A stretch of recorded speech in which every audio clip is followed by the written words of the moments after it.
प्यारे मित्रों, नमस्कार। कपिल ज्योतिष संस्थान में मैं आप सभी का एक बार फिर से स्वागत करता हूं। आज मैं आपको एक जीवन का महत्वपूर्ण सूत्र बता रहा हूं, जिससे कि कुछ लोग ग्रसित भी हैं, दुखी भी हैं, और इसे जानने के लिए बहुत ज़रूरी है और इसका उपाय करना भी बहुत ज़रूरी है। आपने देखा होगा कि कुछ लोगों की शादी एक बार, दो बार, यहाँ तक कि तीन तीन बार भी होती हैं। यानी कि उनका तलाक एक बार नहीं, दो बार नहीं, तीन तीन बार भी हो जाता है। यानी कि बार बार तलाक होने का क्या कारण है? कौन से ऐसे ग्रह हैं जिसके प्रभाव से यह एक योग बनता है? तो मित्रों, आइए जानते हैं इस वीडियो के माध्यम से हम इन्हीं के बारे में। जो भी व्यक्ति चैनल पर नए हों वह लाइक और सब्सक्राइब जरूर करें, ताकि मैं आपके लिए ऐसे ऐसे योग लाता रहूं, उनका उपाय देता रहूं, जिससे कि आप अपने जीवन को सुखी बना सकें। यदि कुंडली के चंद्रमा 5वें घर में बैठा हुआ है और 10वें घर में भी ग्रह हो तथा 12वें घर में अगर कोई ग्रह होगा, तो ऐसा व्यक्ति को पति पत्नी के सुखों में कमी आएगी, अर्थात वैवाहिक जीवन में कमी आएगी, क्योंकि 12वां घर पति पत्नी के बिस्तर के सुख का घर भी कहलाता है।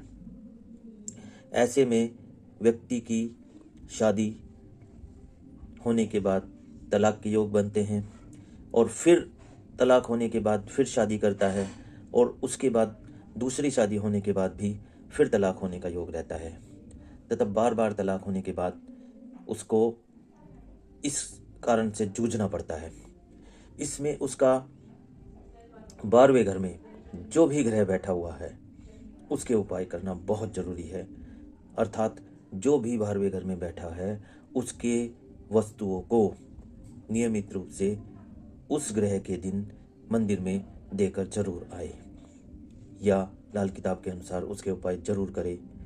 अब इसी में एक योग और बनता है कि यदि चंद्रमा कुंडली के 5वें घर में ही है और 10वें घर में कोई भी ग्रह बैठा हुआ है, तो ऐसा बच्चा पिता को दुखी करेगा और पिता का कहना नहीं मानेगा।